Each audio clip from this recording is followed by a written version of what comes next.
0% interest. 100 pesos lang yung nabawas sa may ilo-loan ko. So, sa 10,000 pesos na niloan ko, ang matatanggap ko is 9,900 pesos. Same day lang ding marireceive. Mukhang maganda. Kaya subukan natin. So, hi guys! Welcome back again to my channel. At kung bago ka pa lang dito, ay subscribe mo na yan at pindutin mo na din yung notification bell para lagi ka maging updated sa mga next uploads ko. At kung ngayong araw ka nangangailangan ng mauutangan, is pwede kang mag-loan dyan sa may mga links na nasa description box at sa may comment section para sa mga 0% interest sa unang loan nyo. So, sobrang dami dyang link sa my description box at sa may comment section. Mamili na lang kayo dyan. Pero, bago kayo mag-confirm is basahin nyo muna yung loan terms and agreements at yung loan details. Pero, syempre, hindi mawawala ang GCash giveaway worth of 1,000 pesos kada buwan. Make sure lang na lagi kang updated sa mga videos ko at huwag mong kalimutang i-PM ako sa Facebook page ko para maisali na din agad kita. So, ayun na, simulan na natin. So, ito is, matagal ko na din nakikita yung ads na to pagka nag-Facebook ako, pag nag-YouTube ako. Ngayon ko pa lang siya mare-review. So, wag niyo munang subukan agad to. Panoorin niyo muna hanggang dulo dahil pagka nakapag-loan kayo dito at hindi niyo nabayaran,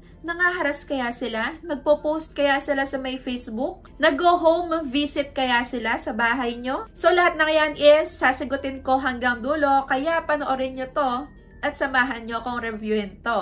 Paulit-ulit. So, ayan na nga, itong loan application na to na bagong-bago sa akin ay ang Ansi Cash. Tingnan natin kung isa to sa makakatulong din sa atin sa oras ng pangangailangan. Ito na ang homepage niya. Siyempre, kailangan nating mag-register ng phone number at ilagay ang OTP. Tapos, i-click ang box dito sa baba at sign in. So, ayan, ako na ang mag-i-install para sa inyo para malaman nyo din kung ano yung mga ihahanda nyo if ever na legit to. Para alam nyo kung ano yung mga isi-share nyo na information sa kanila. Wow! Ang maximum loan amount nga is 10,000 pesos. So, ayan, i-click ko na agad tong apply.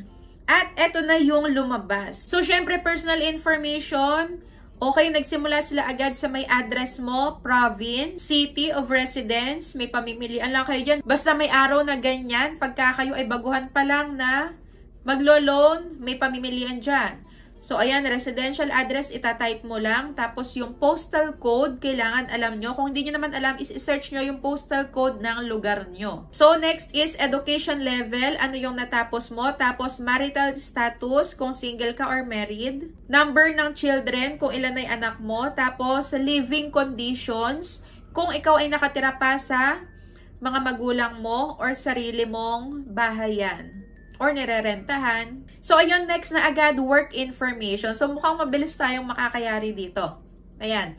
Profession na agad. So, ang pamimilian sa may profession. So, ayan, marami ka din siyang pamimilian. Tapos, gaano ka na nagtatrabaho dyan? Gaano ka nakatagal? At magkano yung sahod mo dyan kada buwan? So, ayun, continue na. Oy, 3 lang ang emergency contact na kailangan nila. Okay, sige, mukhang nakukumbinsi ako na to na legit. Pero wag tayo munang magpakasiguro. So, ayun, relationship, ilagay natin kung kaano-ano natin to, yung pangalan nila, saka phone number. So, ayan, nakapili na ako ng 3. Tapos, email address. So, dito, isa sa ginagawa ko na natatawa ko or ewan ko kung meron din gumagaya sa akin. Pagka ako ay nagtatry ng ganito, yung nilalagay ko lang ng mga contact references ko is, yung iba, same na number ko lang din. Ayan, same na number. Basta, pwede ding kapamilya mo. Para kung i-chat man nila or i-text man nila, o de, alam mo agad. So, ayun, yung email naman, ayan, personal email mo, lagay mo dyan. So, ako, ayan, naglagay na ako ng email, tapos continue na agad. So, dito is credit standing. Bago din sa akin to dahil nagtatanong sila about sa may mga loans mo previously or kung meron ka pa ding existing na loan na hindi pa nababayaran. So, eto, is it overdue in the past month? So, dito is may pamimilian lang din. Tapos, yung maximum na overdue days in the past month. So, yan, gaano katagal ka na daw na na-overdue. So, dito, total borrowings in the past month. Gaano na yung nautang mo. Tapos, number of loans. Gaano na kadaming loan ang na-applyan mo. So, yun, mag-no ka na lang na mag-no dyan. So, dito, ko-continue ko na. So, ayan, no loan, no loan, no loan. So, next. Okay. So, dito, last part nila yung ID.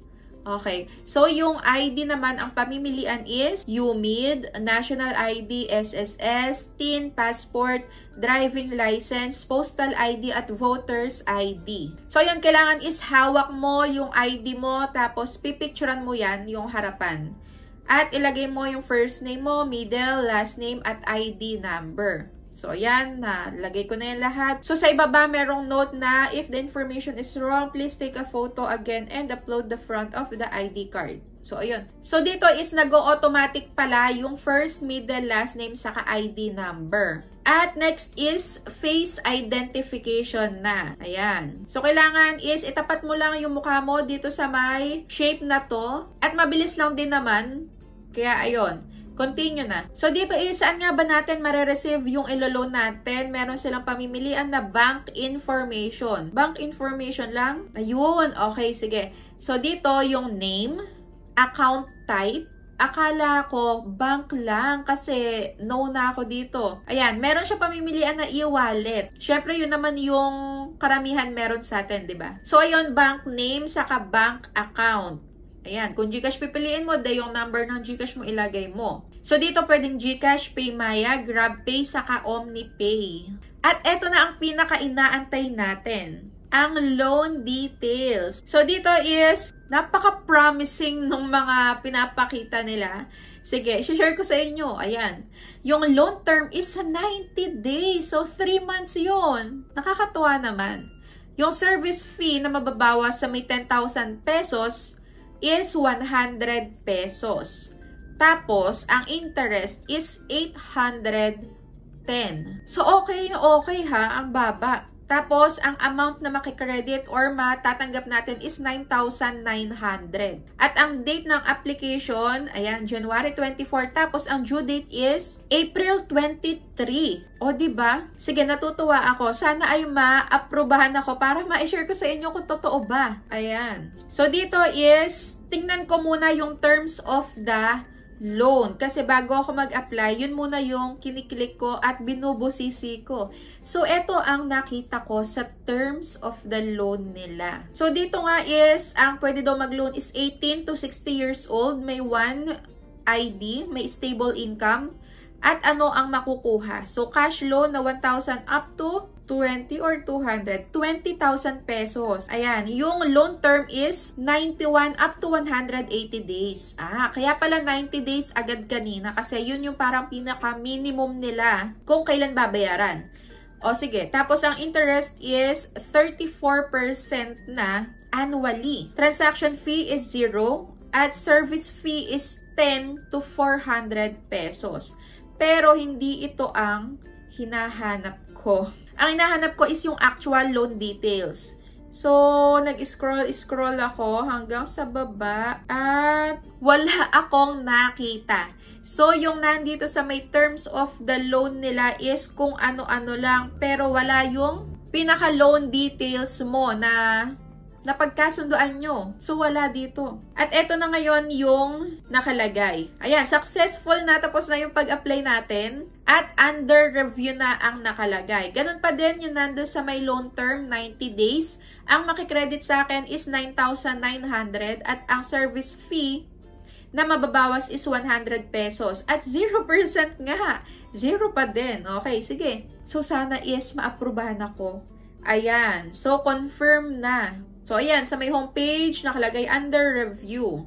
At makalipas ang 1.5 oras, so lumabas na ang desisyon. So, dito ay na-reject ako, OMG.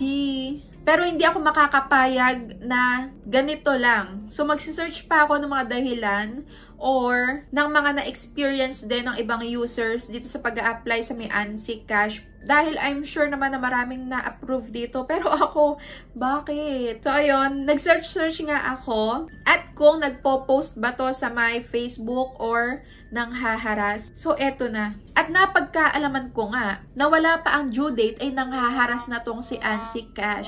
So, pinagpapasalamat ko pa na ako ay hindi na-aprobahan dahil sa mga na-search ko. Oh my gosh.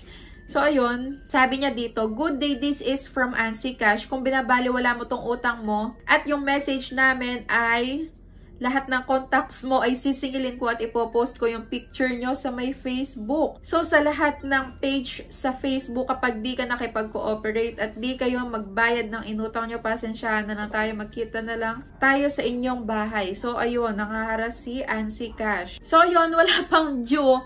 Nangaharas na ang bongga naman ng Ansi Cash na to. Napaka-sigurista.